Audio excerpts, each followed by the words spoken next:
Sweet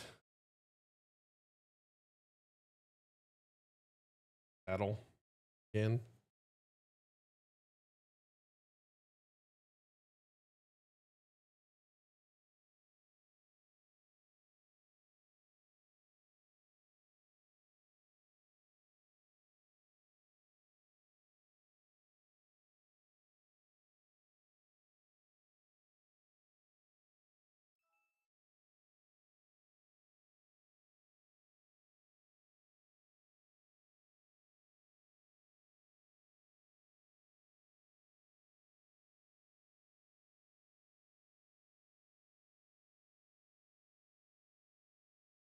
Okay, here we are. We are back working on ja after a week off. Took a trip to the beach with the family. Guess what? Got to test the product. I built it and instantly the hand. So here we are today. But that's why you do this. I'm a firm believer that the best companies, actually, I'm a firm believer that the best products are built, people building the product. This past week was one of those where I got to exercise the thing. Went on a small road trip with my family. Lo and behold, we had to make some stops, find some places to get gas, whatever. Got to use the app, got to put in some locations, create some reviews, take some photos, uploads, do all that stuff. So it was a wonderful getting the product that I've been building here for a couple. I was very happy with that. It was good, real world experience. Got my kids to look at the app and question a few things. So that was good. Happy with that. So today we are fixing a couple of bugs. That is the primary goal for today. Also have a handful of notes on things that I want to cover. I want to talk about my Claude Markdown file approach. I've been talking about that specific. Show some of that. Create some content. What today is going to be about. First things first. A couple of the bugs we have out there. So just on startup, because I've been building locally, testing locally, I didn't know that it was an issue that even though you authorize the location, it doesn't center the location search based on where you are. We just say, hey, can we use location? But we still show you data from in Raleigh. But again, I didn't know that because I didn't have the app out in the wild. So once I got the app out in the wild, found bugs pretty quickly. Got to find a way to. There's a test I can wrap around that. That's something we'll have to think. We'll ask Claude. Need to fix this bug. So as I always do, start with referencing bug. Give Claude a little bit of context and make sure that as a part of the fix, plan mode. One of the things that I always do is make sure that whenever we have a bug that we find, usually anything that coming from customer production, what I've found is most beneficial is that always create a test that tests that exact bug, because that is some edge case you didn't think of. Thought you had all of the coverage that you needed, but guess what? You didn't. So now you're aware that you have an edge case to cover. So once you fix the bug, you should automatically build a support that, so that way that bug never comes back. That's how you ensure you never have regression. If you never want a regression, make sure every bug you fix validates that bug doesn't exist. There are so many places that I've been, so many places that I've coached where everybody goes in, they fix the bugs. Hey, cool, we did the thing. Bug, life's better. Life's better right now. Really great software engineering practices never have a regression. So I personally, teams that I build, regressions are never a thing, because I make sure that when we find a bug out in the real world, that's partnered not only with a fix, but with a handful of tests that a bug never. Or if it does, we catch it before it goes out. So make sure anytime you're fixing a pair it with it. That's what we're doing today. All right, Claude, we are back in the saddle today. It's been a while, so hopefully. All right.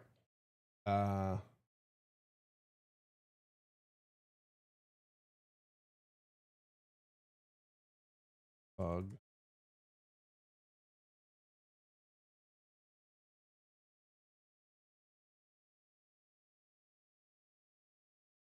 one.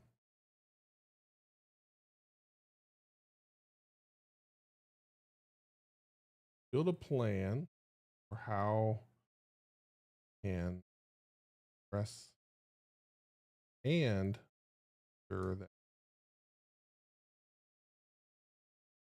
test or tests prevent bug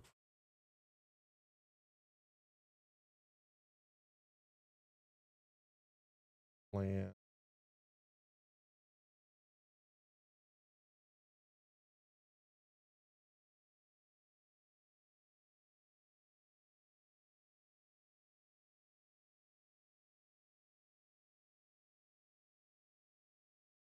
Out the bug.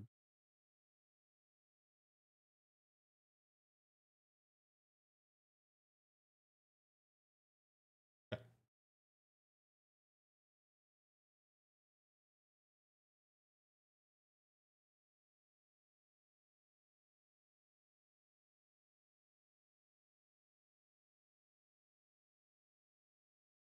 My I did a poor job creating this bug. It's got just so asking Claude to do a lot. We'll find out. I told Claude, if I didn't give you enough context, ask questions. Don't assume anything. But we're going to see how Claude does. Place your bets on whether Claude asks or just explicitly says, don't assume. So let's hope he does the right thing.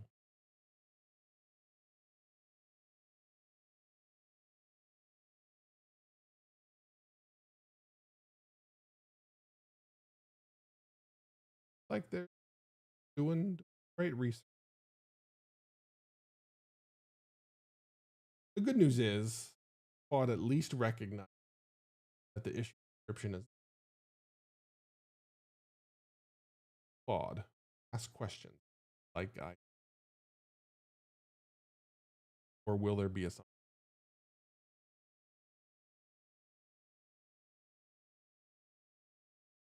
I don't. I'm gonna, based on my history with Claude, I'm going to assume there will be assumptions. The very little context part of the bug that I. All right, here we go. Claude has a response.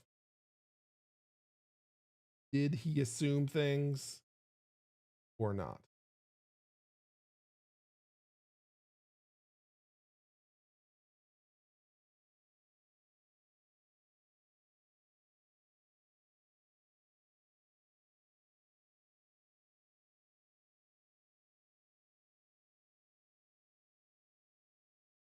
Hey there, Jay Riz.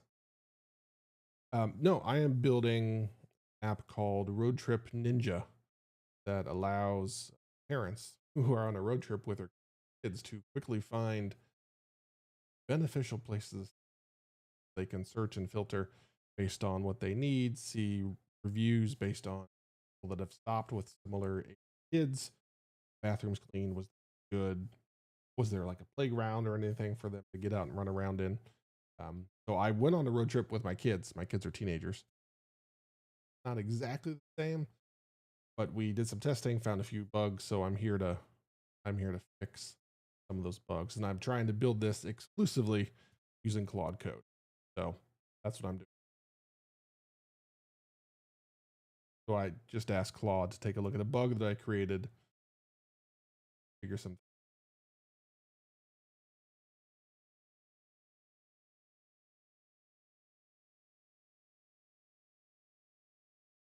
Hell, look who shows up in Twitch.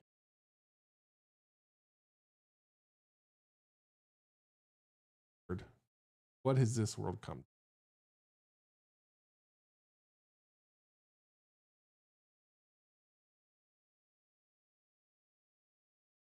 You want to learn about coding, huh? Well, you came to the mostly right place. Because we're using AI to do all the work.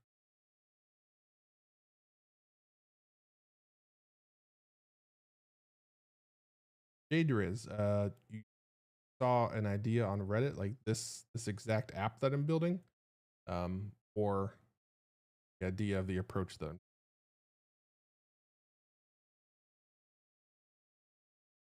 yeah, bug master. Generally, you don't want to.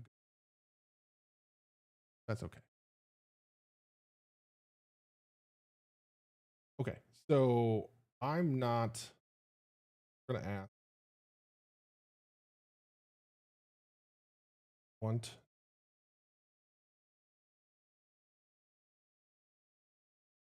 initial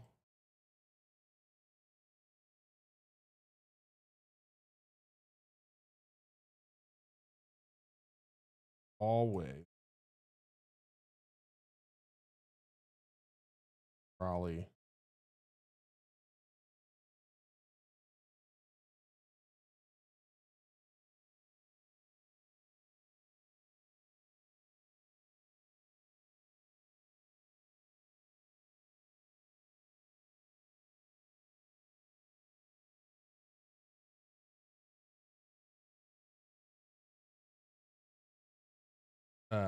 No, I don't know Kimmy K2.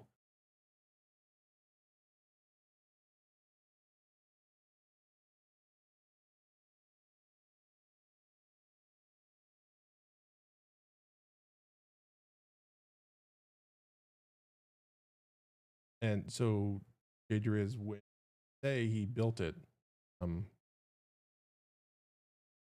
Additional, because maybe I can like partner. I mean, yes, I'm hopeful that my app stretching the Claude Code how to use it because I do a lot of I get a lot of questions about AI. What is it and how should we use it? How should I have my teams use it? So I want to make sure that when I answer that question is somebody that's done a thing. So it's important to me for the business that I run to ensure that actually a practitioner, not someone that. So that's what I'm doing here. Okay, here we go. This looks like a better plan.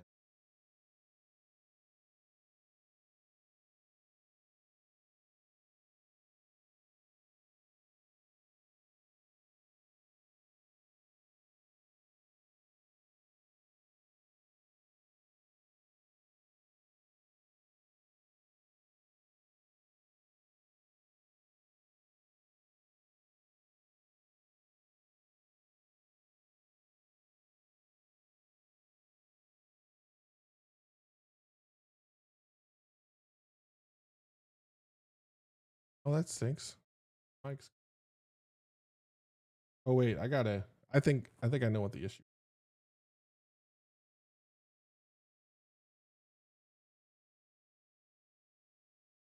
So you can get me there on Twitch.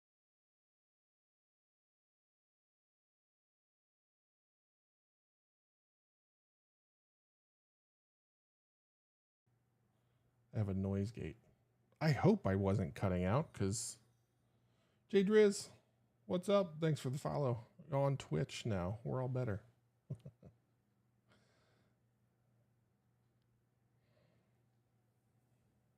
Yeah, so hopefully my mic wasn't cutting out everywhere. We'll find out when I go to create all the clips and see what's happening there. So, okay, all right. So here's a plan. See how Claude's thinking. Yes, this all looks good. Test initial. Yep.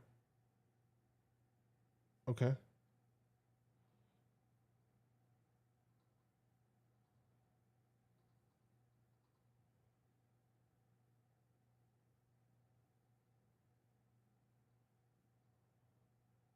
right. This all looks good. All right, Claude, go do your thing. Yeah, so it'll be interesting to see how things. You got me a little worried, Jay Driz, about my audio. First time back, I was away, so I changed my settings because I was streaming from a co-working place in Wilmington, North Carolina earlier this week. So my settings carried over. So hopefully my audio on Twitch is okay. But we'll see. Yeah, so the bug that I had was, again, because I was testing locally, I hadn't got a chance to get the app out on the wild. It was always defaulting to my location of where I am. So yeah, no, I try not to talk under my breath. I know that doesn't help anybody. So especially because I use all of this content, I take this out and I make a bunch of clips and helps me out there. So yeah, I would be interested if you have that that link on Reddit about someone that built the same thing. I'd like to see what they're doing. Again, like I said, I'm doing this.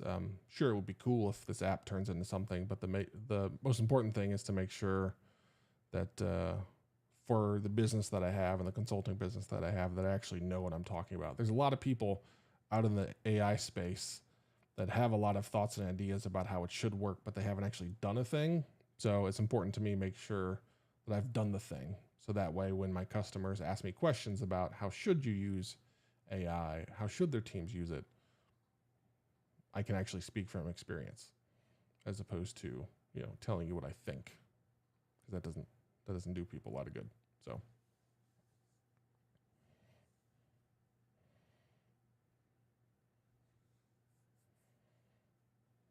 All right, so Claude is off and running. Yes, you can make a test directory.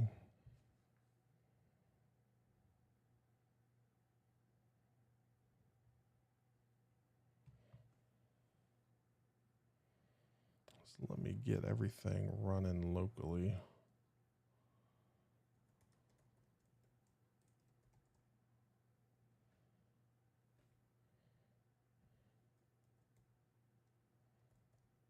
Well, we won't run that yet, but let it finish making all the updates. Then we should be good.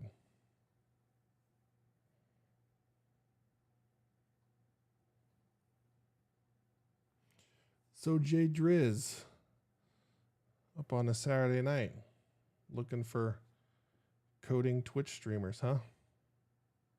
You live almost a wild and crazy life as I do. Welcome to the club. Go nerds.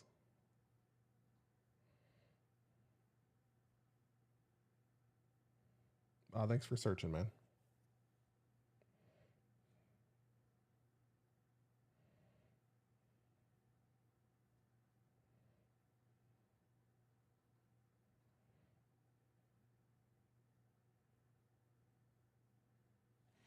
Yeah, I think dabbling on automation AI is the way to go.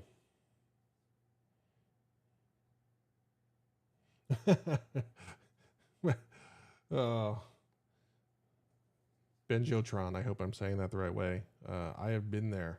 I've been there. The things that I did while trying to get the baby to sleep, I understand completely. Yeah. Well, hopefully they fall asleep soon.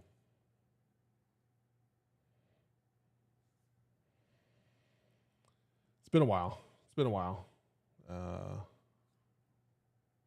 Yeah, let's see. First baby, when I was on duty, we were playing Halo 2. So every once in a while when the baby would wake up, I would go hide in a corner. Oh, that's a big question. What AI is good at and what it's bad at. It is good at following directions. Oh no, I would my character, with the whoever I was playing as, I would go hide in a corner while I went to take care of the baby. I'd let my teammates know, like, hey, baby's up. I'll be back. I'm gonna go hide in a corner over here. So yeah. Now it's I have been happy with Claude Code. The mental model that I found that works best for me is treat it like it's a junior engineer every time, and treat every conversation as if it's the first conversation you're having with it, and make sure that you're shaping the context with which you're speaking in that manner. Because what I've found is that my assumptions and the retention, the context that I keep in my brain of the conversations we've had, for the past couple of weeks while I've been working on this, that's all still in my brain.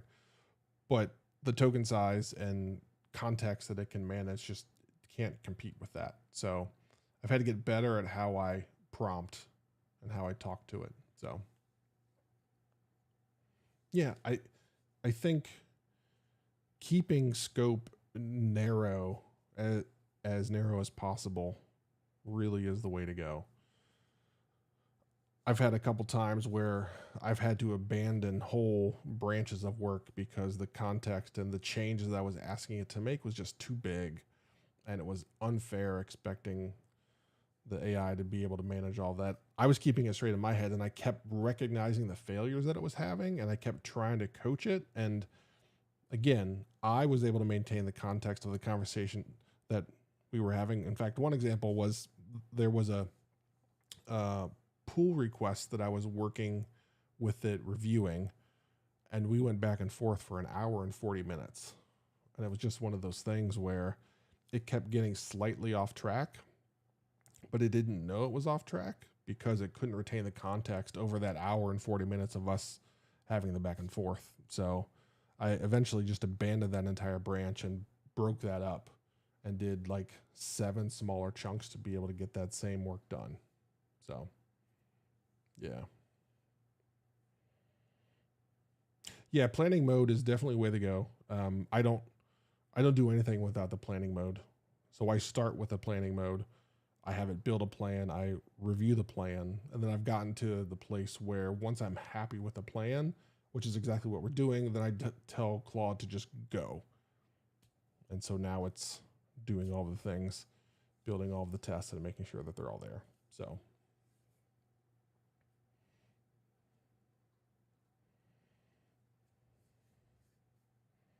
firmware work scares me, man. I don't know why. I think it's just that's a level of architecture and depth more fine grained than I'm used to. I'm a software guy. So I like all these layers of abstraction. Firmware stuff feels like there's no abstraction. Makes me nervous. So good for you, man.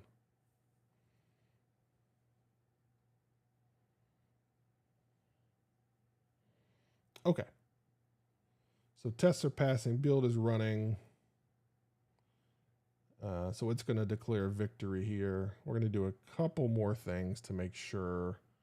I want to make sure all of our linting rules are passing. It looks like it. Okay, it did run lint.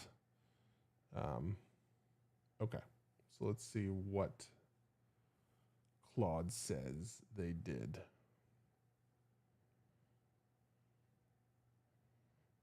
Okay, fixed logic just as we planned. Add loading state. Have a set of tests. All right, good.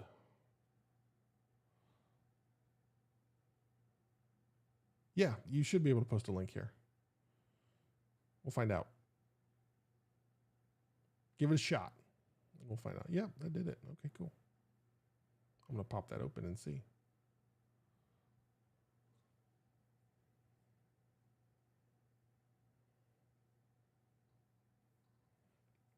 Oh, yeah. Jadriz, that does look similar. Well, good for them. Yeah, well, I will check that out.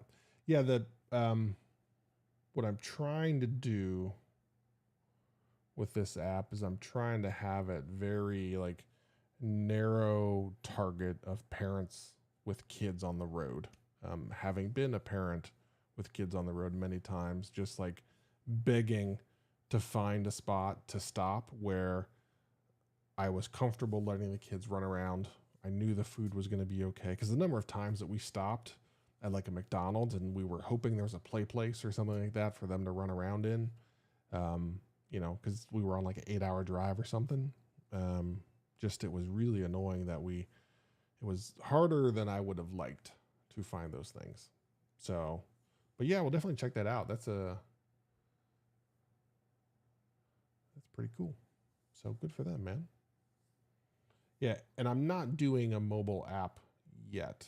I expect that if this all goes well, it'll jump into a mobile app.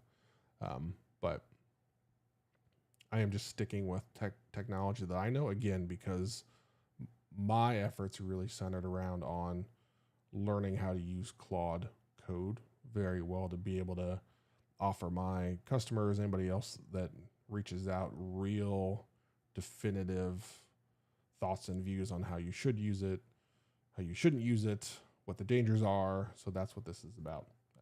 We'll see. So again, if the app turns into something cool, but that's not mission number one. So we'll see here. But okay, all right. So Claude thinks they did the thing. It didn't run prettier, so I'm gonna make sure format is all good. And then npm run type check, just to make sure that all should be good anyways. No. Okay. So let's, we have a few type check errors. Please address those. All right. So for these quick back and forths, after Claude has done his thing, after we've built out the planning mode, after he's gone and executed the whole system, I generally get out of planning mode, but not into auto accept mode, and start to have that back and forth as we have real targeted, hey, these are the things I need you to fix, go do those, and I'll respond one by one so that we can view all of this. Yeah, okay, so this all makes sense. So then I accept the changes. We should be good.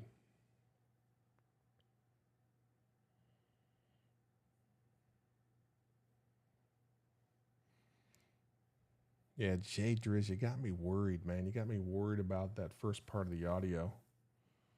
So we'll have to see.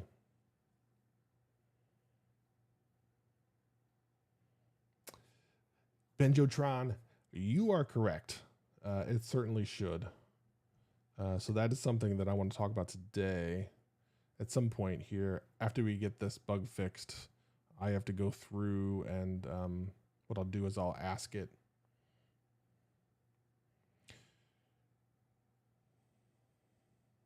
Well, Benjotron,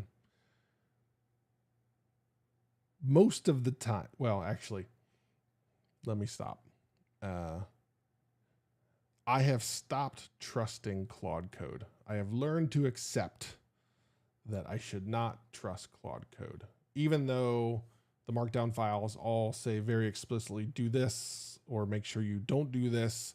I still have found that I do have to double check. So even though it's likely in some of the documentation, we'll actually ask it here in a minute to update some of that or see if it's in there. And then because it should, so it's doing the linting, it's running the test, it's running a build. It didn't run the type check, didn't run prettier. So number one, I've got to make sure that the markdown files have that in there. And if they do, then that's one of those things where, again, one of the things that I've had to do is I've had to explicitly tell Claude every time, use claude.md, refer to that, your patterns and practices, every time. Because if I don't, I assume it does, and it doesn't. So let's just do this again here. We'll run the type check. That's all good. Just because I'll run lint and I'll run the test.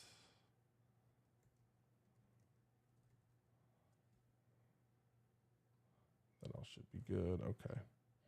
So now let's test it out. npm run dev.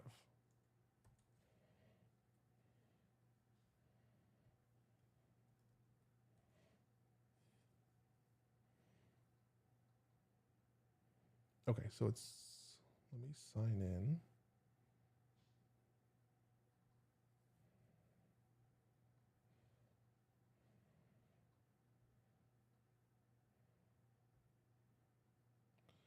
Login failed. Oh, well, hold on. It would help if Docker was running. Tough for it to find things when the database isn't running.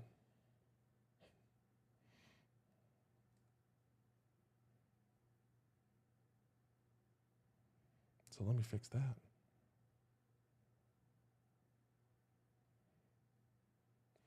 I'm using Postgres.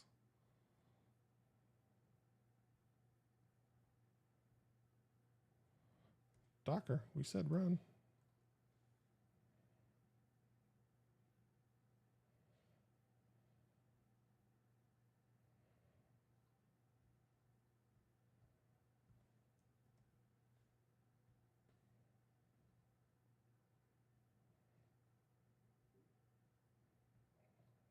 Or is it just, okay. Yeah, well, okay. So Docker was running. The container wasn't running. Helps if you actually start the container. You know, small things. Yeah, so I am using Postgres as the database because it has built-in support for PostGIS, which is, I don't know officially what GIS stands for. I should, but PostGIS is an extension of Postgres that allows you to easily manage locations, and it comes with a ton of searching functionality so that I can provide it an area to search in, and it does all that. I don't have to calculate it. It just does it for you. So that's why I chose Postgres. All right, we are logged in. The map. How do I fake my location? Because this looks like it's still. Yeah, there's a couple of extensions that Postgres has that are very handy, that help you extend into other avenues of data, and it does a lot of the abstraction for you to where you don't have to worry about that. You know, normally you'd have to write all the logic or use some package to do all of the mapping, or if you want to draw a polygon and search within the polygon, it handles that. You give it a list of points and say search within here, and it just does it. And that's just all part of your SQL queries, which is nice. So so that's what I'm doing. Okay, I don't know if this is working because it looks like we're still centered on Raleigh, as opposed to my location, which I live down here, so it should be centered here.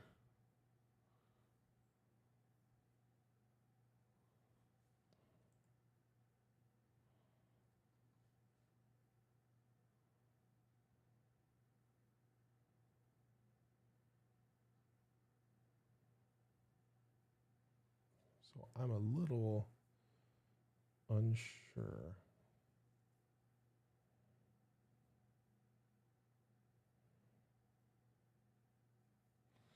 So let me take a look at what's changed here.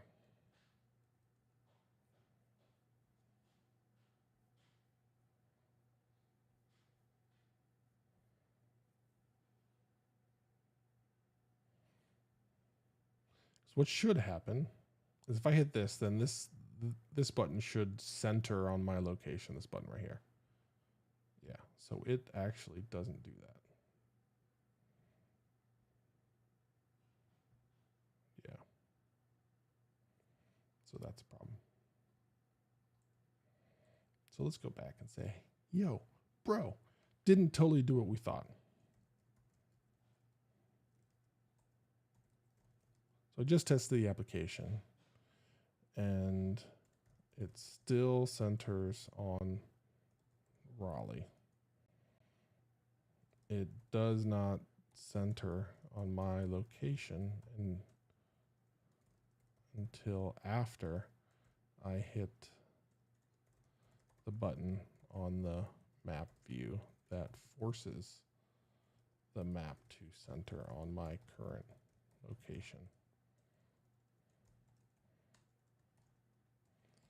Please research this and build a plan.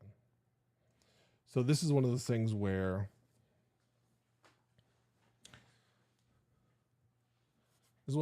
I found you have to be careful, because we asked it to fix a thing and Claude tried to fix the issue.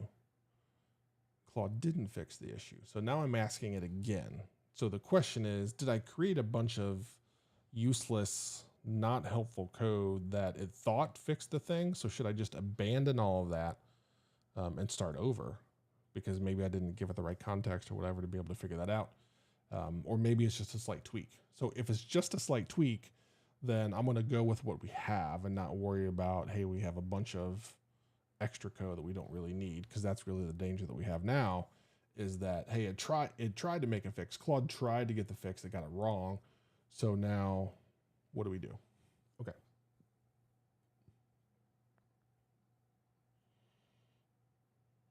Map component's not receiving the user's location.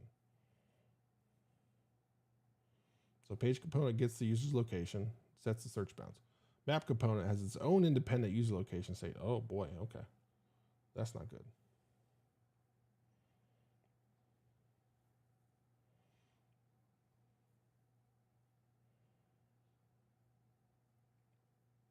From the page component to the map component. Also needs to make sure it goes to the list.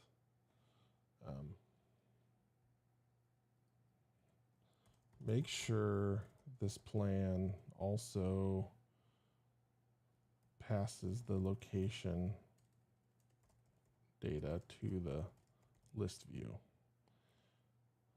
Here we go. This is for you, Benjotron, if you're still here.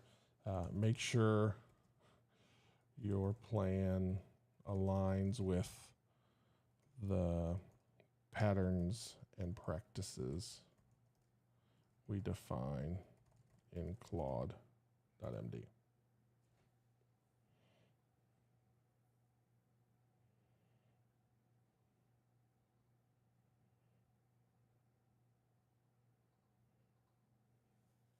Okay, so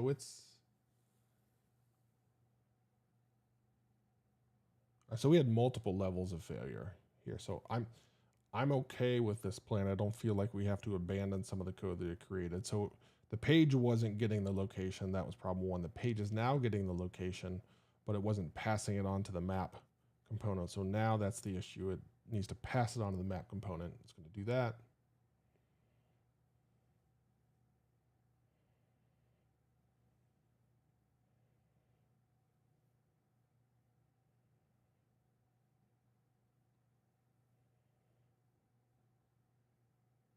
Okay, so here, Benjotron, we are going through all of the MD files. So not only do I have a Claude.md file, which serves as the basis, I've got it broken down into various sections.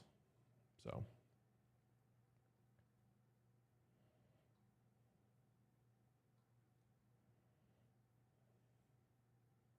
we shall see.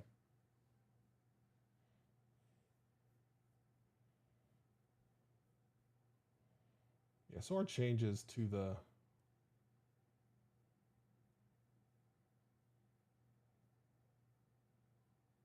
the main page all looks good. It doesn't feel unnecessary, so I feel pretty good about this. Okay, here we go. Claude has a new plan. I like the detail. Okay, here we go. The map component is not receiving user location from. Additionally, the list view doesn't show distance information. Okay. All right. This is one of the things you got to make sure you got to keep control here. So Claude is starting to gold plate. I appreciate what Claude's doing here. Claude said, hey, we also have this issue. I want to fix this. So you have to be careful with Claude, because Claude, just like developers do this as well. I'm guilty of it, where we find one issue and then we try and bolt on another solution to another issue. The best thing to do is probably what I'll tell them to do is, hey, cool. This thing about the list view, let's make another issue for that. We'll tackle that later. Because when you allow Claude to just keep bolting things on and keep trying to add changes on top of changes, the risk there gets high that you're going to get to a situation where it just loses context and gets out of control. So, Claude, I appreciate you. I appreciate what you're trying to do, Claude. You found a thing.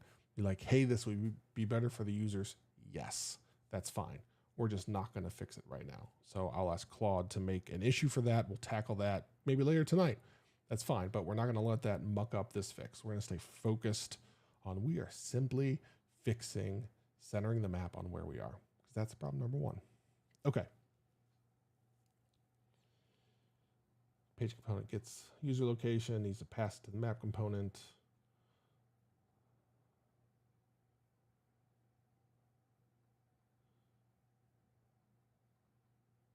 Update the map component.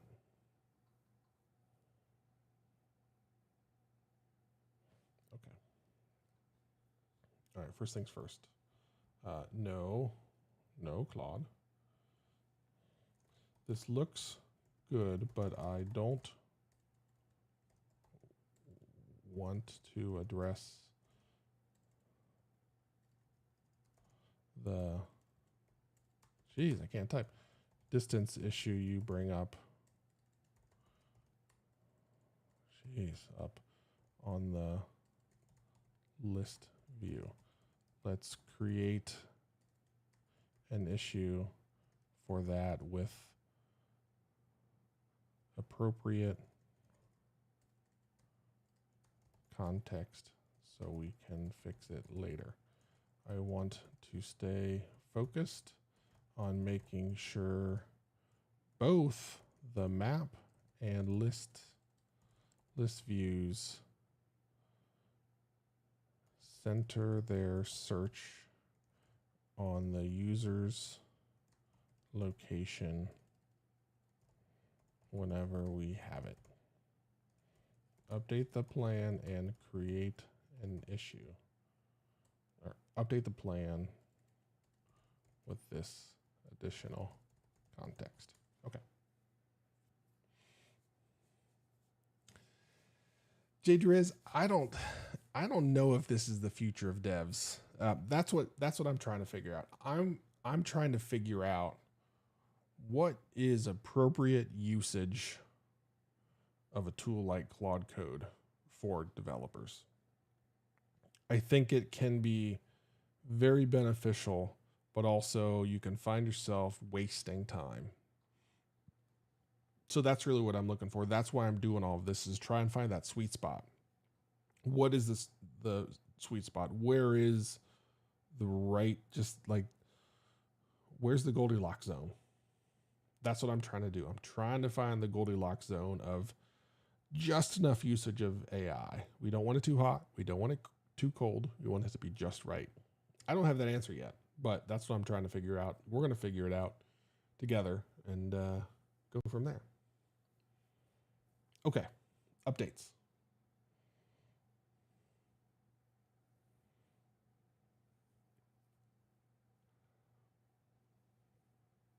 Okay.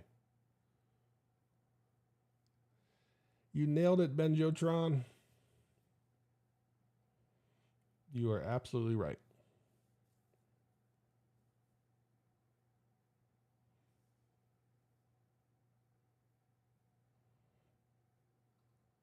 All right, so number one, we're going to create a GitHub issue for the distance feature.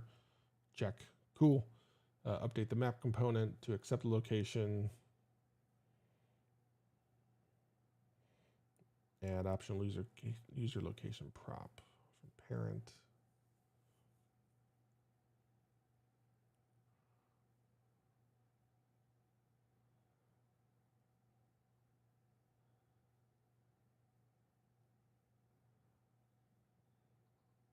All right, so I've got one question here. I'm a little worried about.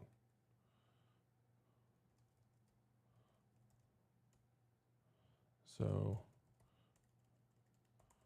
shouldn't the page maintain, well, no, the map, no.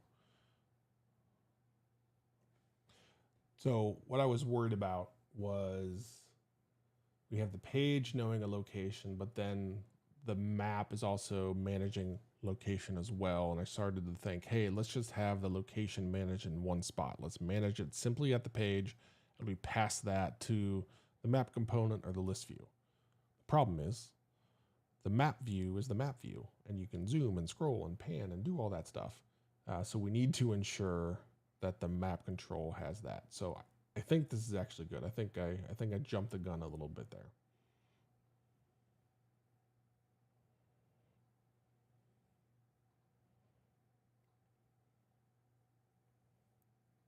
Okay. Okay, this all looks good. Expected behavior after fix, user grants location permission. Yes. List view.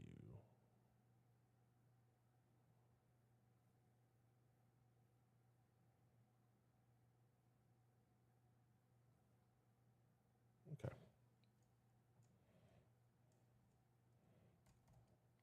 Make these changes. Okay, so we'll let it go.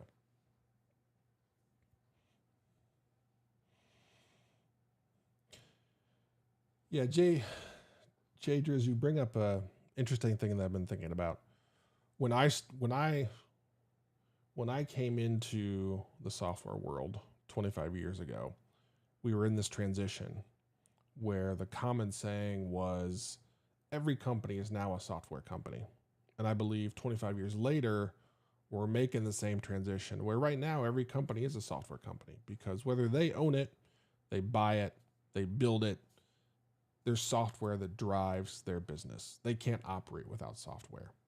Now, the transition that we're into is every company is going to be an AI company. The question is, what does that really mean? So that's exactly why I'm doing all of this work. I want to make sure that I can advise my customers about the appropriate use of AI for them to stay ahead of the competition, win in market, do all of those things. Okay, let's take a look at this issue. It's creating.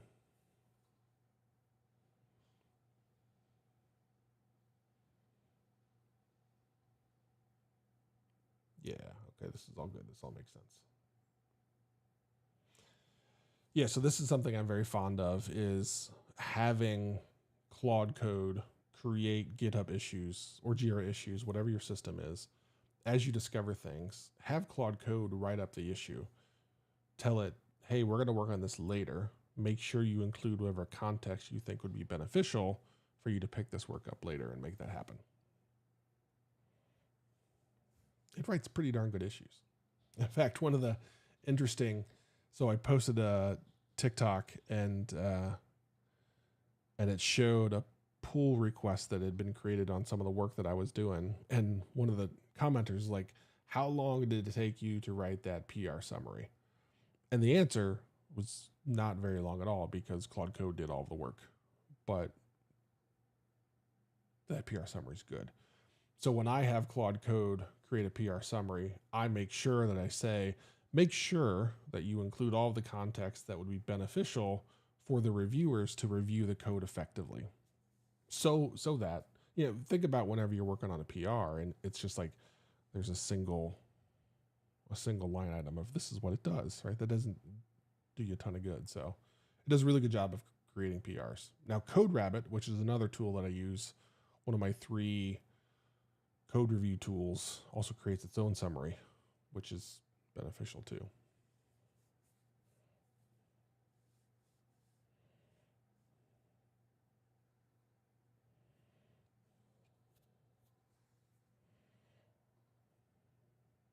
All right, linting is good.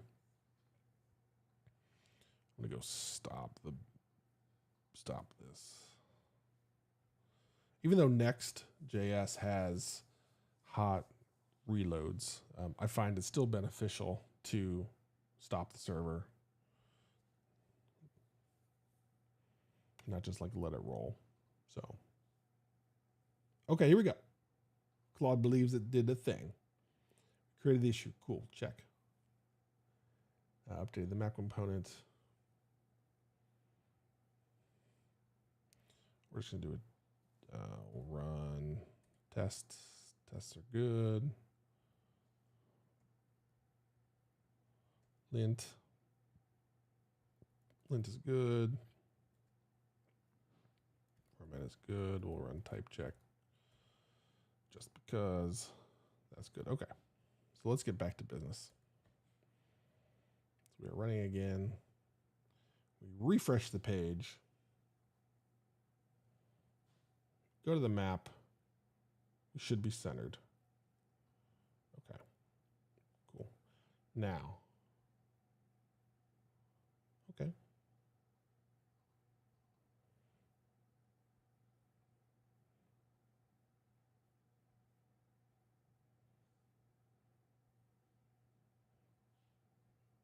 All right, this all looks good.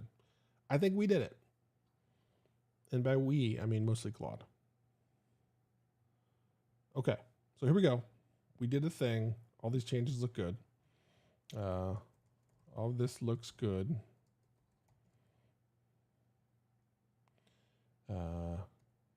Create a branch and a PR for this work. Make sure we include all appropriate context for reviewers so that they can be as effective as possible. Make sure these align with Claude.md. Okay. Yeah, so Claude's always been good about creating branches in PR, so I haven't had any real issues there.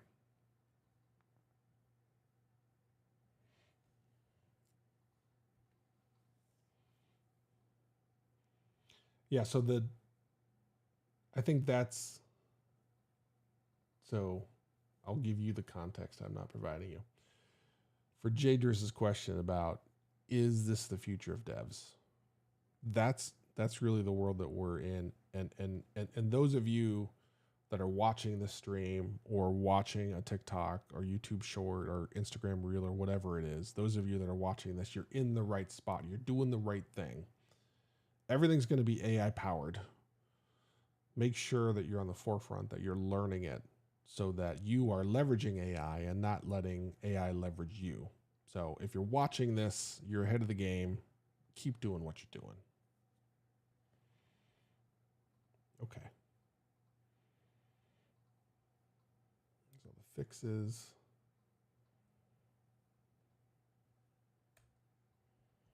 Good.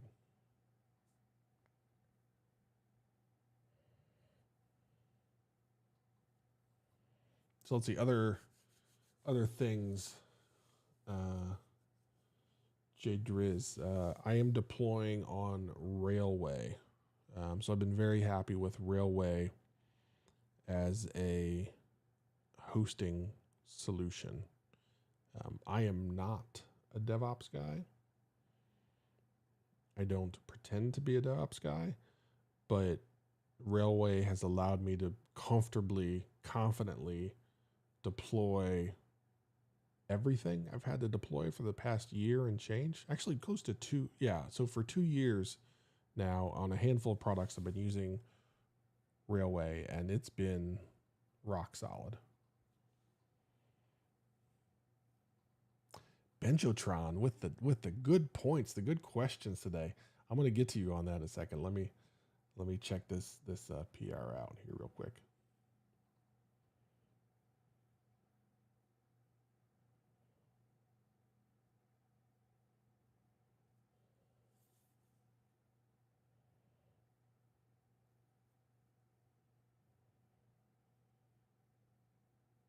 Okay, that all looks good.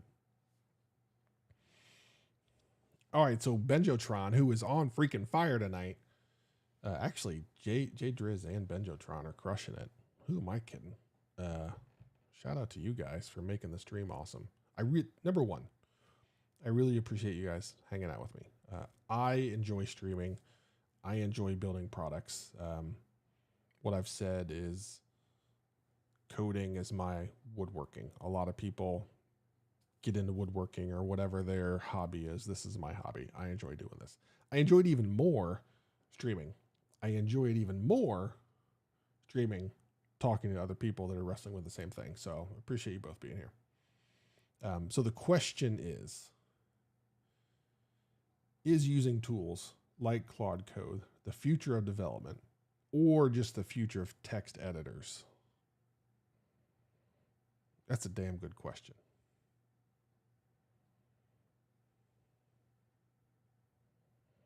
And I would have to say,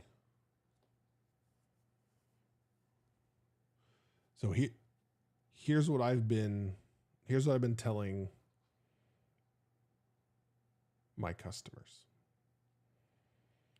Use AI, what we're calling AI, which really is machine learning. Use it for what it's really good at. It's really good at processing and generating text. So maybe Benjotron has the right answer. Maybe Benjotron saying this is the future of editing text. That's really reality. And so much of what we do as developers is editing text. So maybe that's where it just lives. This guy. It's a good question. What do you think, Benjotron? More importantly, what does your baby think? Because in reality, this is going to be like your baby's going to be moving into a world where we have figured this out. Okay, so for those of you that are new to the stream, I have a 3-headed code review monster for every pull request that gets created. Claude Code does a review, and let me tell you, Claude Code loves the code it creates. So the reviews it creates of itself are usually glowing. That's okay. Copilot, built into GitHub, does a review, and I'm using CodeRabbit, which is a AI pull request code review tool that I've been pretty happy with. So all three of those are doing their thing.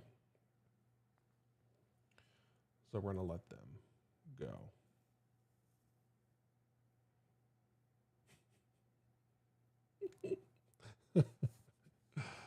Oh my gosh. That's a baby's angry. Emacs. Oh, I haven't used that since college. And I'm perfectly happy with that situation. I'm perfectly happy to have left that behind. All right. Claude Code review. Claude, geez, I can't get my freaking words right tonight. Claude Code review. See, look what I'm saying. This is what I'm saying. This is a well-executed fix. Number one, I think we did a pretty good job, but also Claude loves its own code.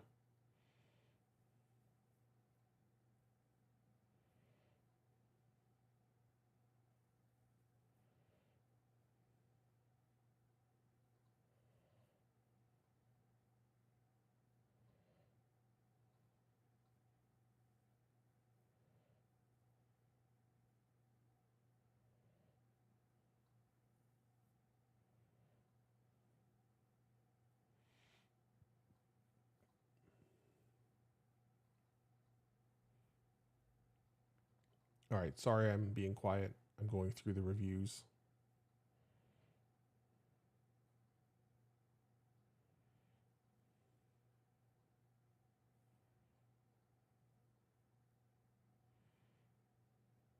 All right, so they're both recommending this change.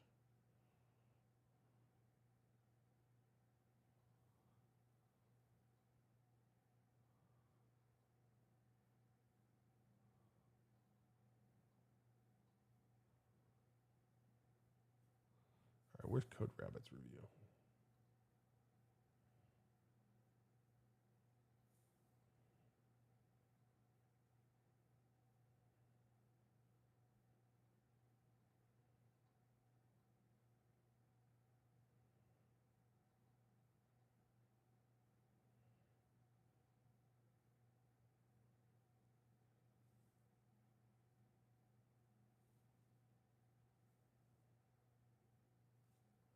Why is CodeRabbit not doing a review? What the flip?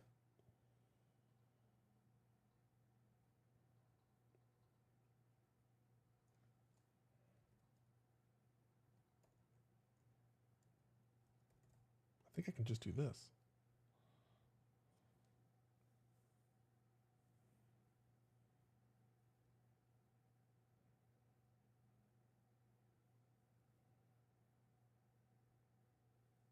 All right, reviews triggered. Okay.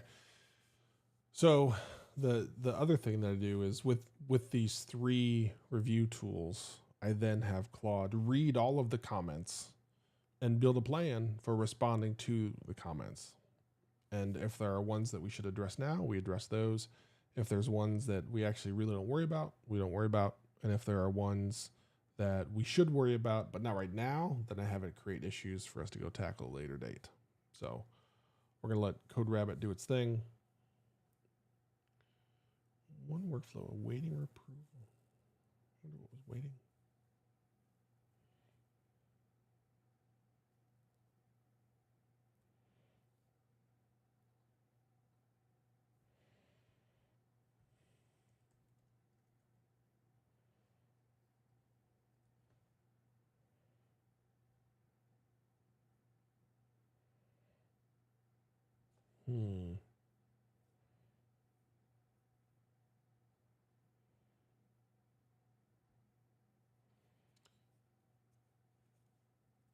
Oh, I'm on the free CodeRabbit. That's the problem. All right, we're going to update that.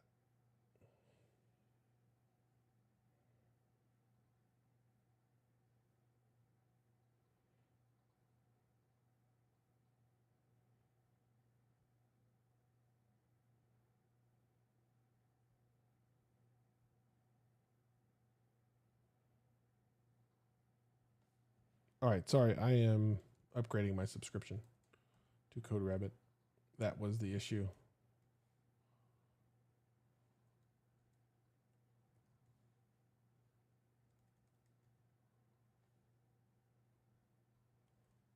Bear with me. Sorry, everybody.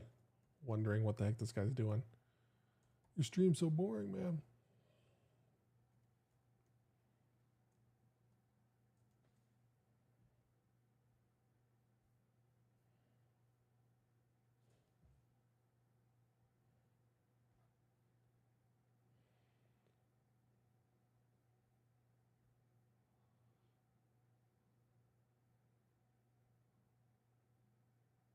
Yes, yes. Billing address.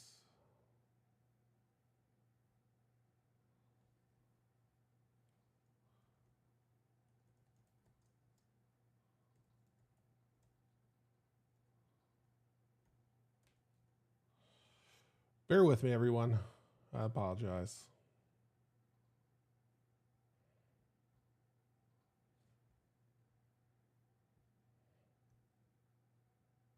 I'm doing this off stream so no one sees.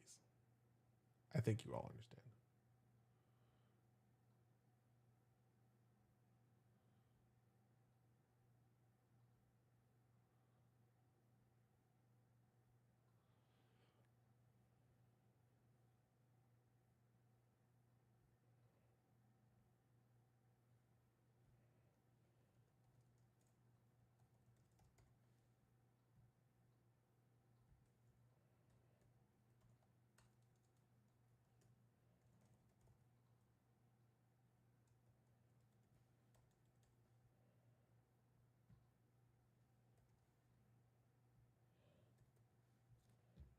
I swear I'm almost done.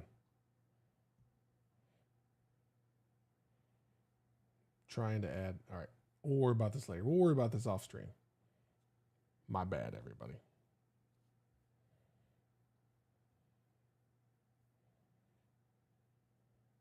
I'll address that issue later.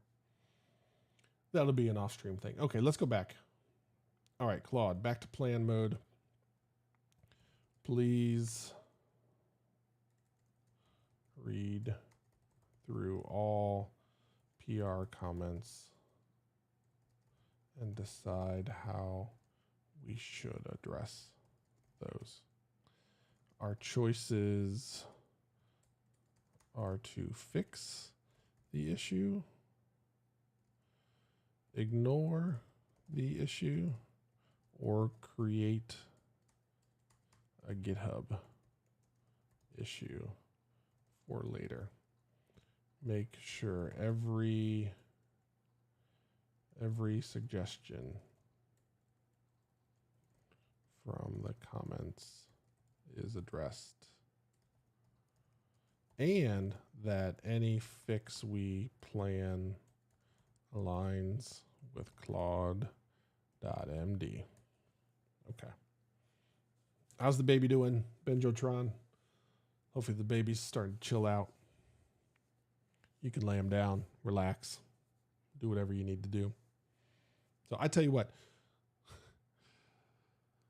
viewership on YouTube really dropped off when I started working on signing up for GitHub, as I'm sitting there not saying a word. Oh, he's the wife's problem now. Well, Benjotron, good for you, maybe bad for you. Maybe you got yourself in trouble. I know there were times where I was trying to solve the problem that the baby was having, and it was deemed that I was not doing a good enough job. So therefore, the problem was extracted from my world. So hopefully that's all going well on your end. And you're not running into issues like I've ran into in the past. So, oh man. All right, so we're into Claude compacting the conversation. Always takes a little bit of time trying to manage that context.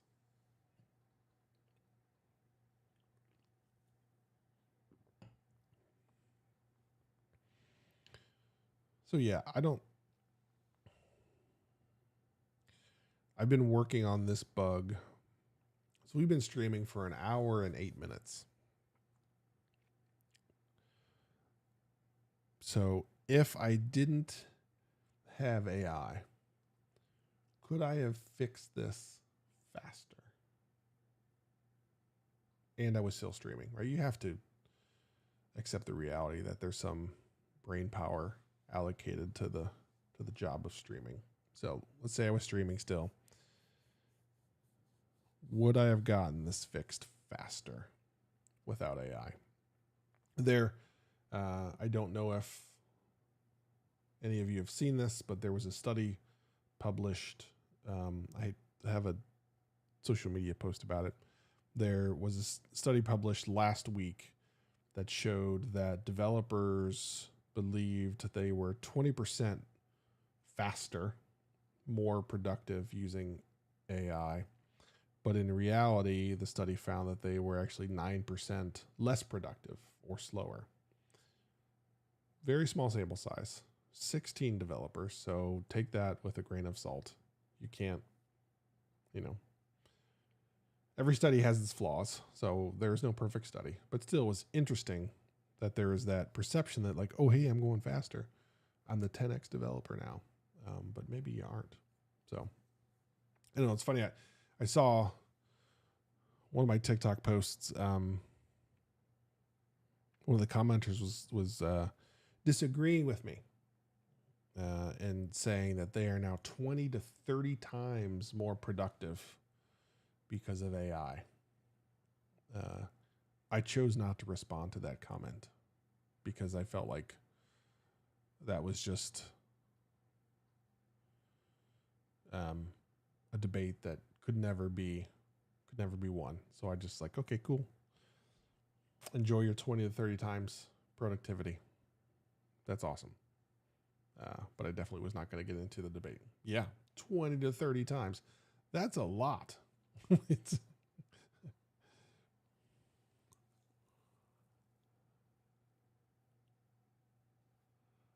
okay. So here's the plan. So no critical issues. Create GitHub issues for extracting magic numbers to constants. Yep. Add memoization for filtered location count.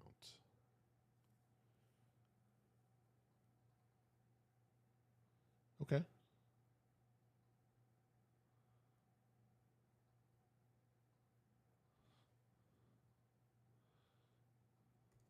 I like this plan. Create the issues.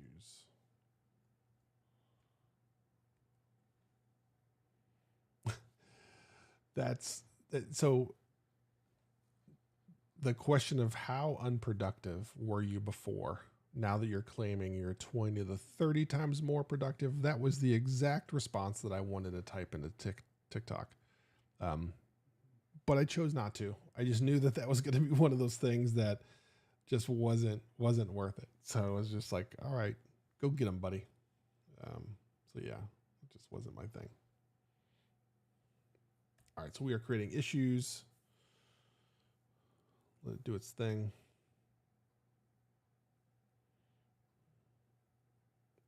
This has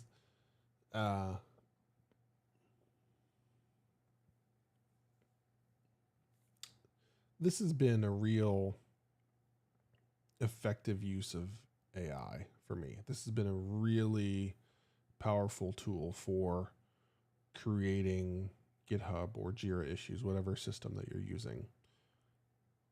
I found that relying on Claude Code to generate those has been really good.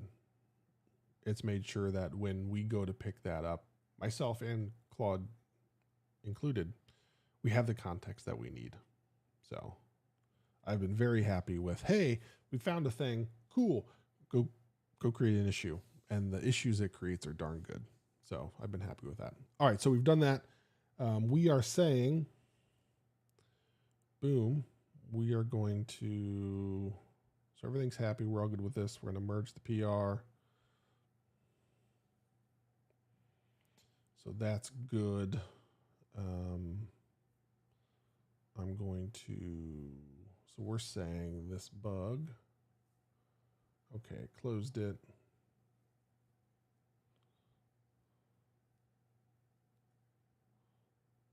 Yep, okay, good.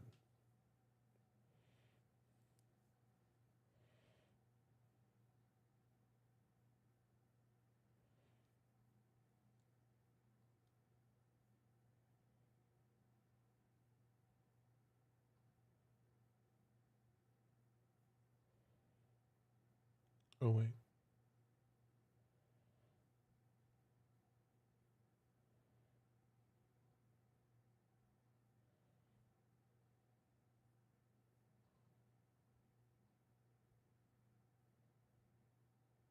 Okay. Cool, we did the thing. All right, so we need to go back to the thing that I believe it was Benjotron was asking about, okay, fix that. So let's go back into plan mode. I want to evaluate our Claude.md and make sure that before we declare victory on any work that we run format lint tests type check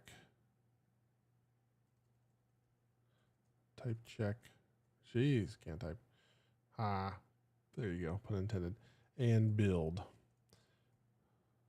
Make sure our documentation clearly lays this out. Build a plan to make updates to our Claude.md files. Okay. All right, so we're going to go back. We're going to evaluate all of our files. We'll take a look at those actually while it's doing this. So as you can see, Claude is reading through. We'll open up Visual Studio here. So we have our base Claude file. Oh, let me start over. We have our base Claude markdown file that summarizes this is what we're doing. This is what we're building. These are some of the basics. But then within that, we have 2 files for architecture patterns and practices. We have 3 files for development and quality standards. And then we have 2 more files that talk about front end and user experience standards. So it's broken those out because I actually ran into a spot where Claude was saying, hey, your markdown file is getting a little big. We're a little bit worried about being able to manage that. So I did some research, and the recommended approach is to split your Claude markdown file into pieces. So I asked Claude to do it. And this is the plan that Claude came up with, and we continue to maintain. And as we're updating here, we're updating some of that logic. So, all right. So the plan is we are going to... All right. So it doesn't show run type check, doesn't show run test. It's available but not emphasizing completion checklist. Format mentioned but not mandatory. All right, so has quality rules, incomplete checklist, development. Okay.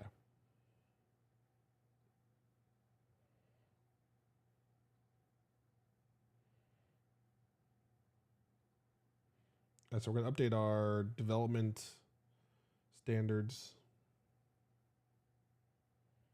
and development.md file to manage all that. So, okay, cool. Yes, auto accept edits.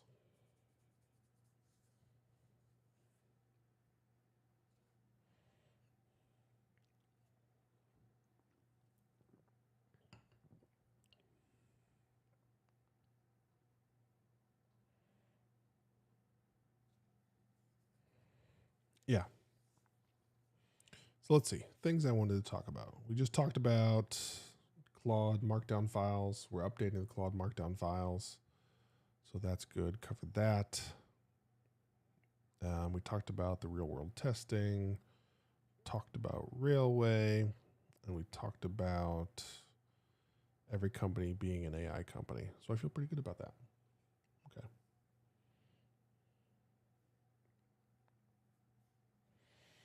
All right, so we're making updates here. While we're doing that, I'm going to update our open bug, the other bug I wanted to work on, because the context I gave it wasn't really good. We'll make a couple updates here.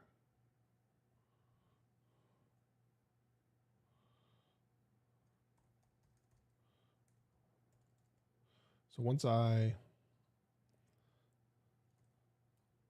told the map to center on my location,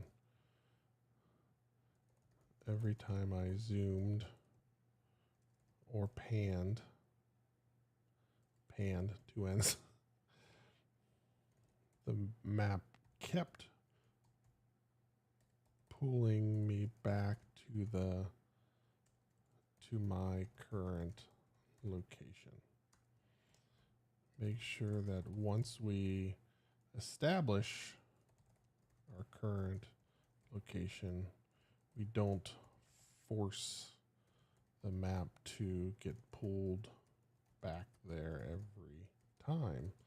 We need to allow users to pan and zoom to find the best location for where they are heading, not where they are.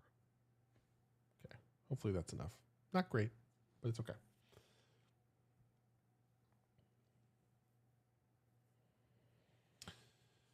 Do I have Claude set up to observe test results from Railway? So there's a couple different things that we can do that I'm not doing right now. So in my process, there are gates within GitHub where if the tests aren't passing, or in my pre-commit hooks, if the tests aren't passing, we can't move on to the next stage. So I can't commit code without the test passing. I can't merge into the main branch, which is production, without test passing. What I don't have is in Railway, you have the capability to create PR environments. So whenever there's a PR created, it spins up an environment with just the code from that branch and manages that. And I don't have playwright tests that are running that test, or Selenium tests, whatever UI testing framework that you're used to or you prefer. I don't have those set up. That's something that I do want to get done, but I just haven't done it yet. Yeah. So no, I haven't run into that issue yet. It's one of those things, we'll see when I choose to do it. Okay, let's look at our changes.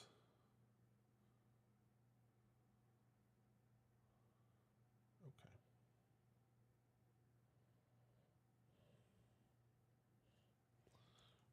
Create a branch NPR for these changes.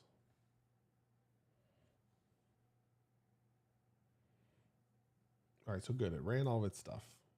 Did the formatting, made a small change based on the format, check. It did linting, did the type check, did the tests, everything's passing. Build, all good. So, okay. Nice. So not only did it update the documentation it was supposed to do, but it used its own updates to validate itself. Booyah.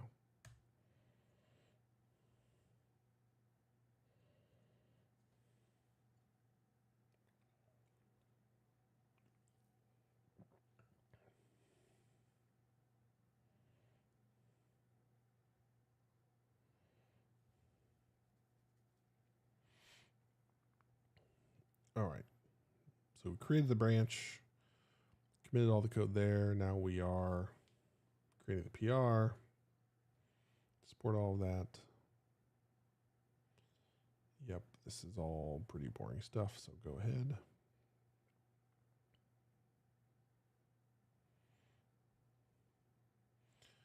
So we're going to need to pick up 82. So pull requests. Okay. So this is running. I'm using Claude Code. Kothirhan. Oh, I'm going to get your name. I'm going to get your name right. Kirthihiranen. We'll see how I did. You can tell me. Yeah, I'm just using Claude Code inside of Ghosty is my terminal.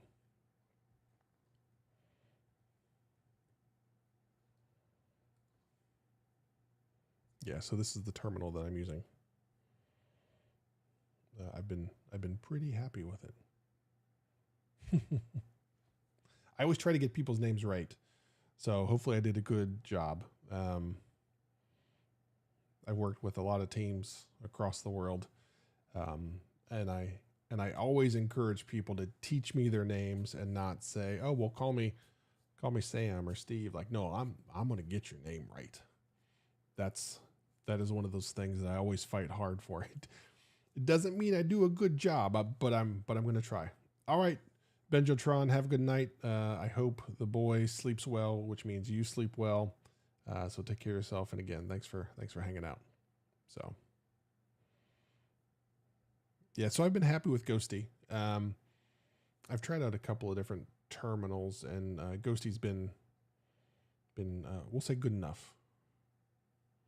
Oh yeah, Claude Code. Yep. Yeah. Yep. I am working on an app called Road Trip Ninja, which is a location finder for parents that are on a road trip. So imagine you're on a road trip, you're in your minivan or your SUV or whatever you're in, and you've got 3 or 4 kids in the back seat. This is real world for me. My kids are teenagers now, so it's not the same. But you want to stop. You're on a long drive. You're halfway through the drive. The kids are tired of being in the car, but you know you got another 4 hours. So you're hopeful that you can find a place to stop where you can get some decent food. The kids can get out and run around and get some energy out and get back into the car and kind of be ready for the second half of the trip. So that's what I'm working on. A tool for parents to help parents out and find good places to stop to let their kids run around. So that's what we're doing. I recently I went on a little trip to the beach and was able to use the product in the wild, and found some bugs. So we're fixing the bugs today.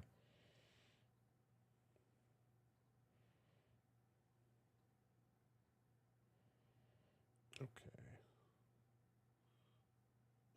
Yeah, there should be no PR changes. Yep. Okay. We're gonna merge that. Yeah, it's one of those things where it's a real world problem where there's always going to be parents, there's always going to be kids, there's always going to be long drives, and so I don't have any desire or plan to replace Google Maps or Apple Maps or whatever mapping tool that you're using. So actually, one of the things I'll show you is that once you select a location, what would help if I was running the code, right? So let me reboot.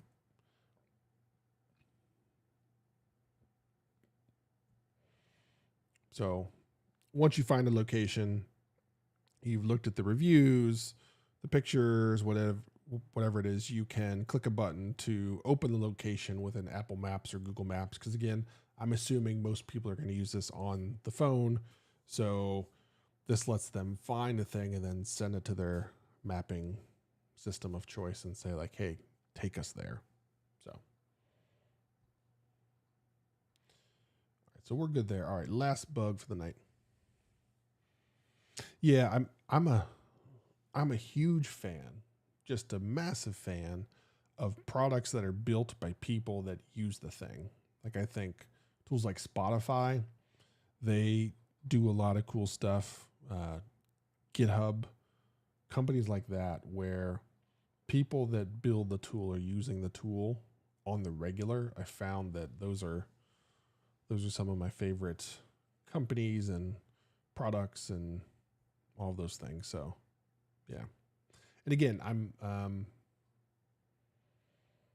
so I have no expectation that this like product is going to blow up and become, I'm going to be able to retire off of the product. Really what I'm doing as a consultant, what I'm making sure is that I know how to use Claude Code or AI coding tools so that my customers, when they ask me, hey, what should we do? I can actually say, well, I've done it and here's what I've learned.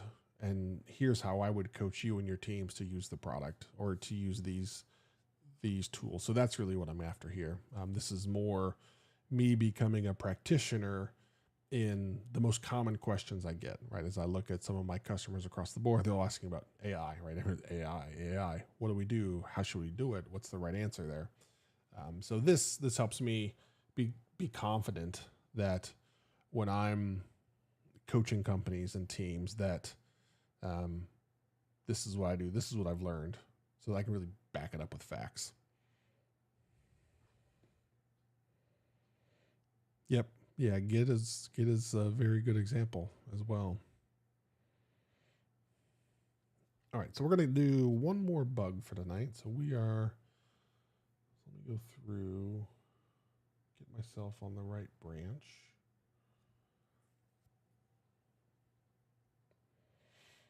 Okay, so we're back on main, so we're good there. Okay, we'll stop the dev server. Switch back to plan mode.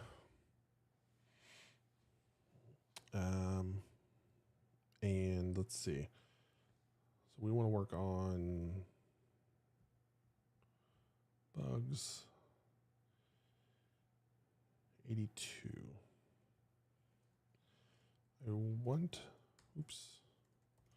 to build a plan to address the bug defined in issue number 82. Research this issue, and if anything is unclear, ask me questions because I wrote the bug. Make sure that any plan you create aligns with Claude.md. Think harder. Use context 7. Okay. All right. So we're going to let Claude read that issue, see how it feels about it.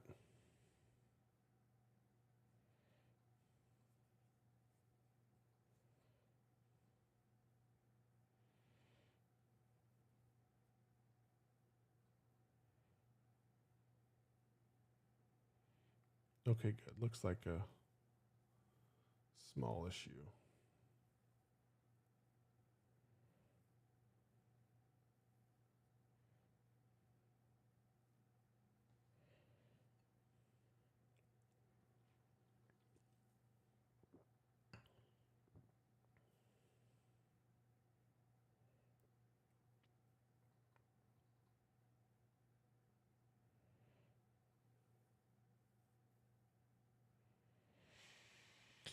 All right, so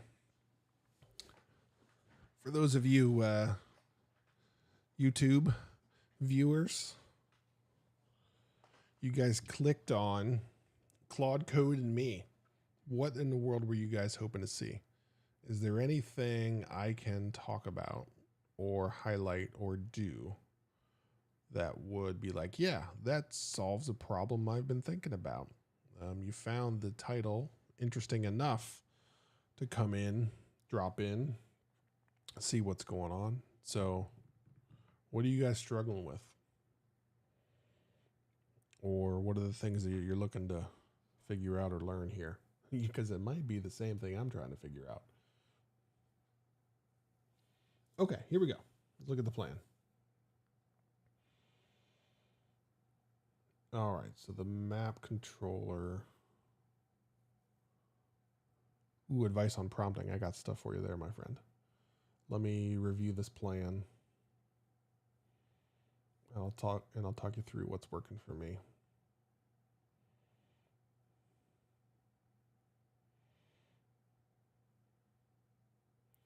Cause the map to recenter every time zoom changes. Yeah, we don't want that. Remove zoom from the centering, use effect dependency. So we're going to use effect on, okay. That makes sense.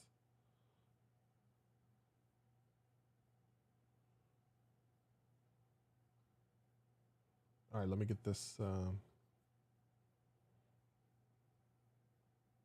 Okay, simple enough. All right. So, advice on prompting.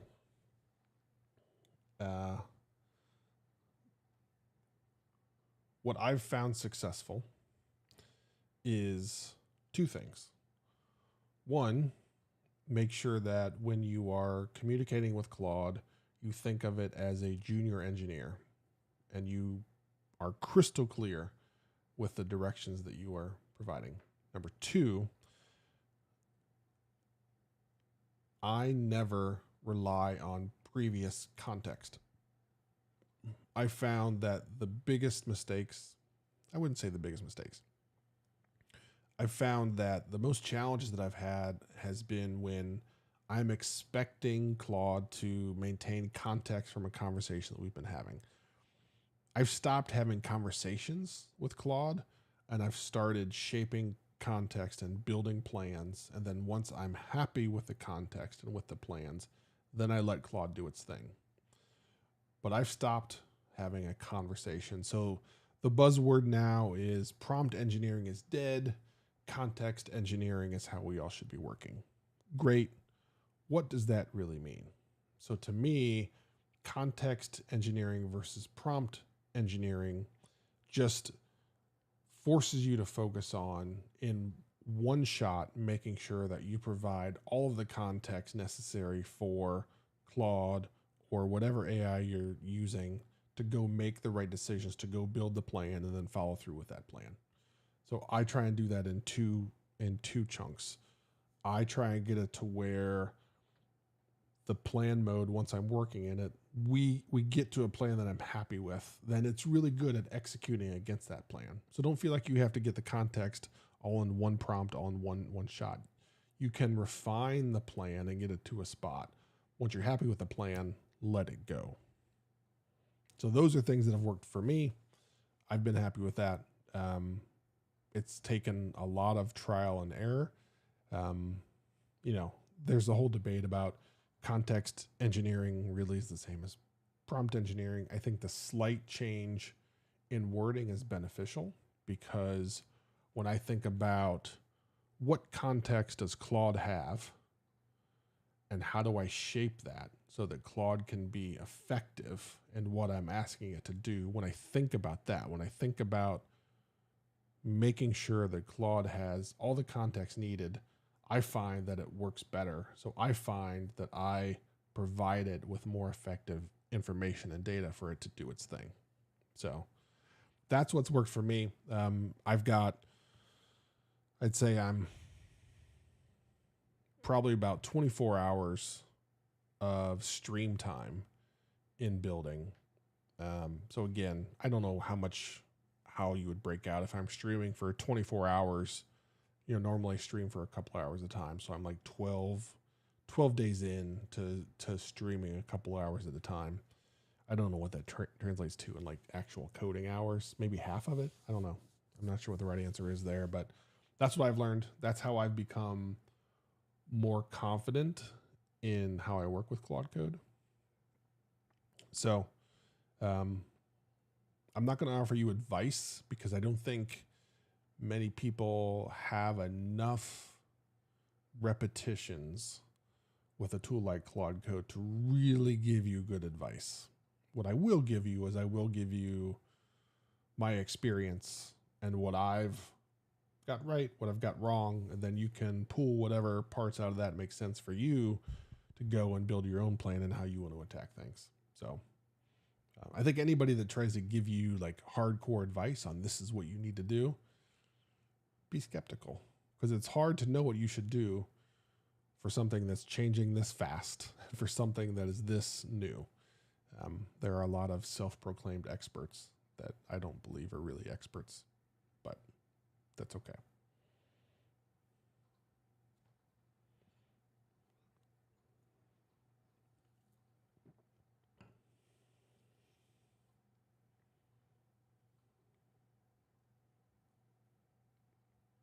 All right, so it did the thing. All right, cool. It did the format, did the lint, did the type check, ran all the tests, and we're good.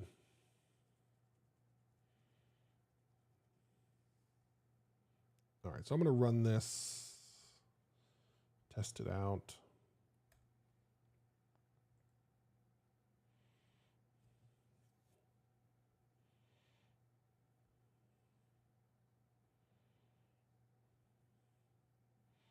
So the issue that I've been having,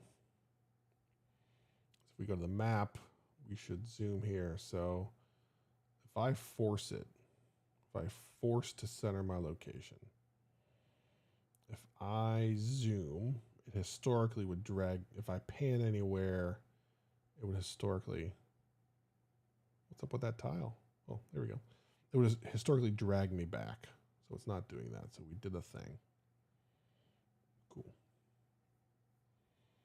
All right, let me look at these changes real quick. Okay, so we changed to one line. All right, good. And we have new tests. All right, good. I feel good about this. Good job, Claude. We did it. One small change fixes the thing. That's what I like. That's how we should be doing things. Okay.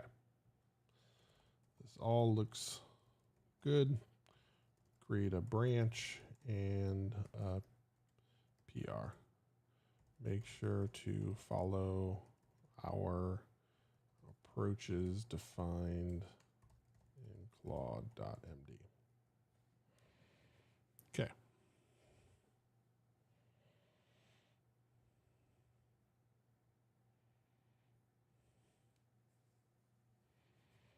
All right, we're cruising right along. That first one took about an hour, but it was a little bit more in depth than this one, so that's okay. So what do I want to work on next? That's the question.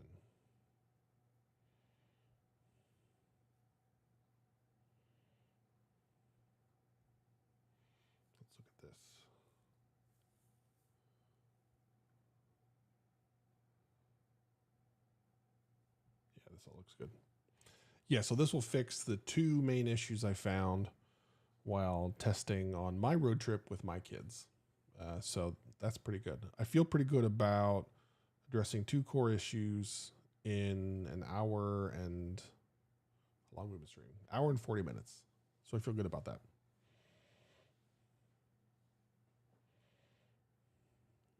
Successful night. Plus we had some good chatters in chat. I did my best to pronounce a name right. I think I did okay. Yeah, so okay. Oh, the conversation compaction.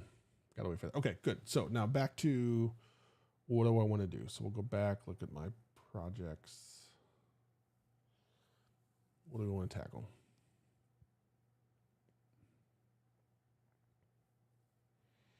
So I actually want to separate this out.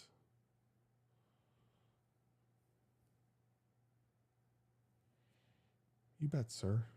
Happy to help in any way.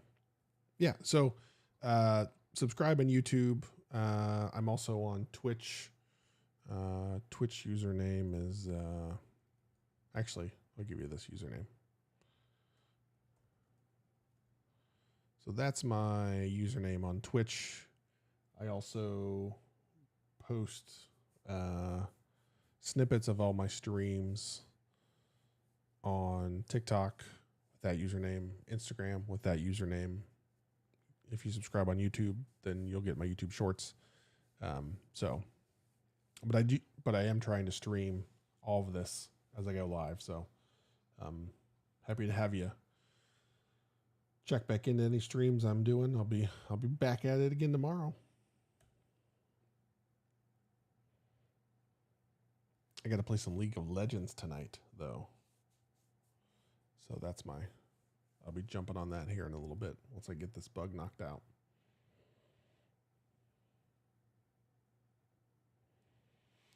Okay. Let's go back here.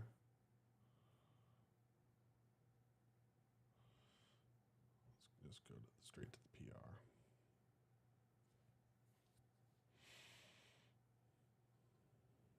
Okay, Code Rabbit. All right, so it's running. All right, so we'll let our PRs run. We shouldn't get a lot. I mean, it's literally we can look at it. It is a one-line change.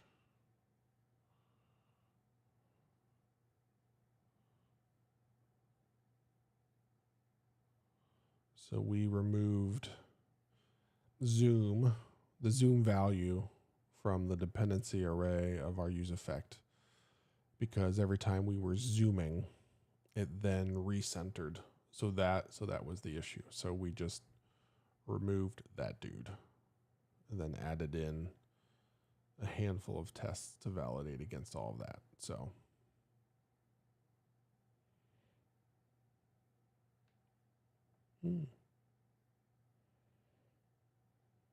not bad, Copilot.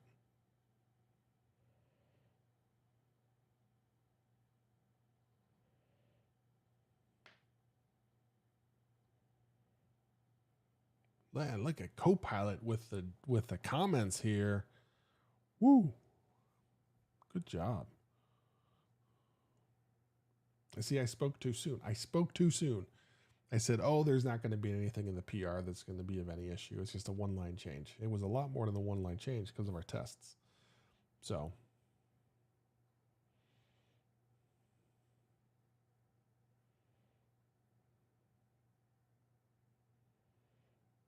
man, again, Claude loves its own things. Okay, we're going to follow one of my preferred patterns. All right, so we have the PRs. It's reviewed. So let's please read through the PR comments from Copilot. I think it has some good points. Determine what we should do in response to those suggestions. make sure any code changes we decide to do follow Claude.md.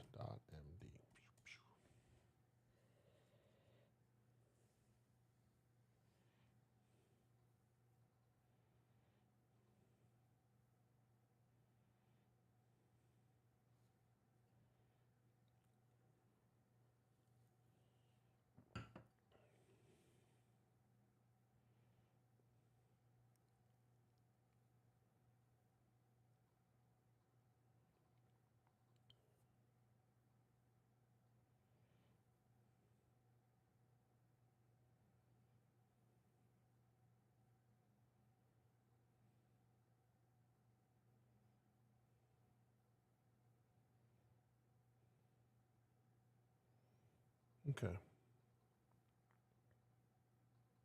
All right. I like the plans. I feel good about this.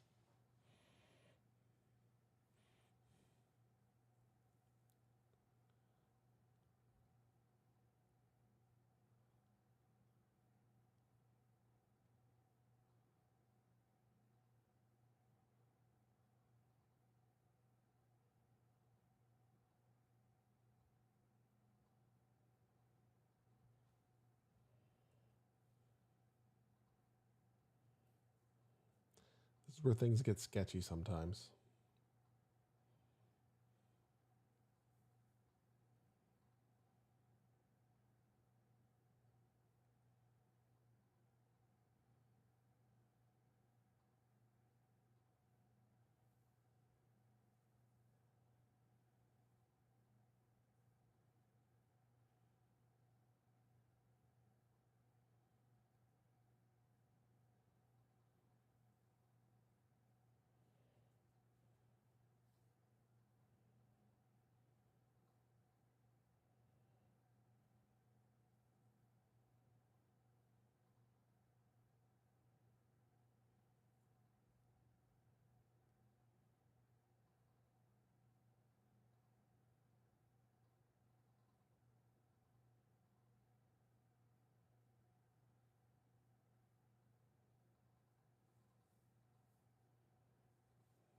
I think we may have gotten it.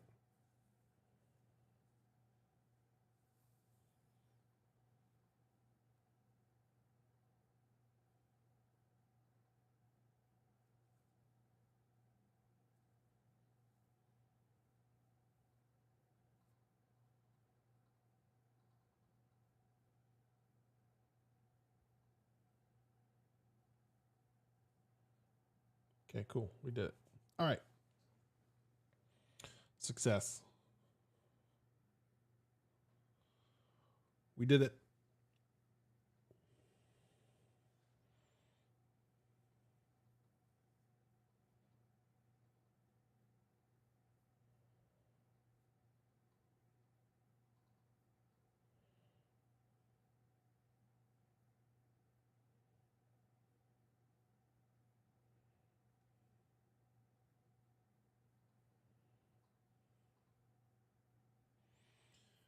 All right. So our PR should be rerunning.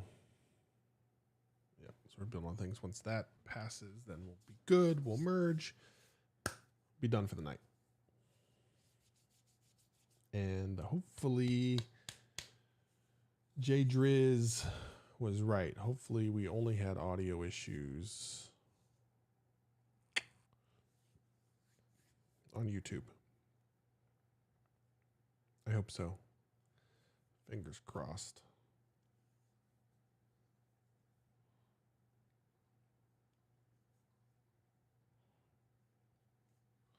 Because that would be bad. That would be bad, my friends.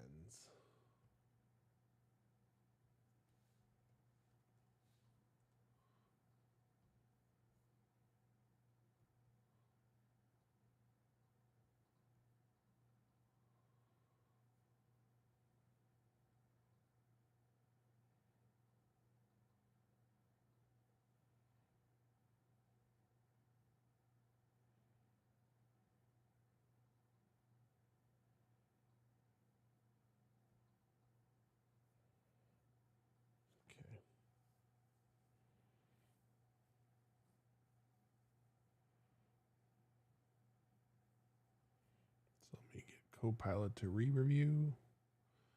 Shouldn't be an issue.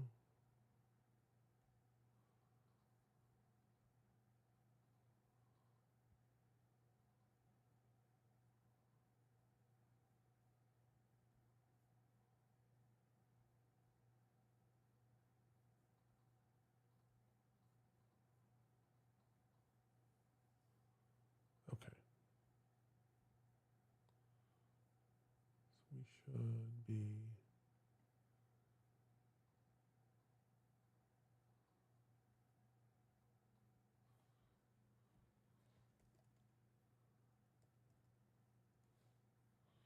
Okay.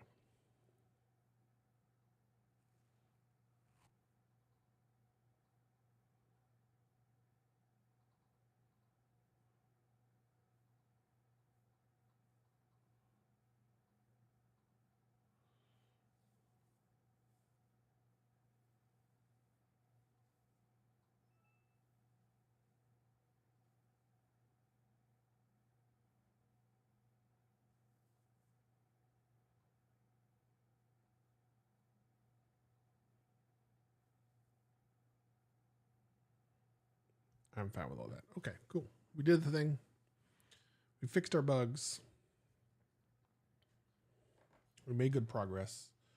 We tested our app in the wild. We found 2 bugs that were not good. And in an hour and 30 minutes, while streaming, we fixed them both. And most importantly, we have tests in place to make sure that we never have regressions and create those issues again. So our product is in a better space. I thank you all who were in chat, hung out, asked questions, suggestions, threw out some jokes.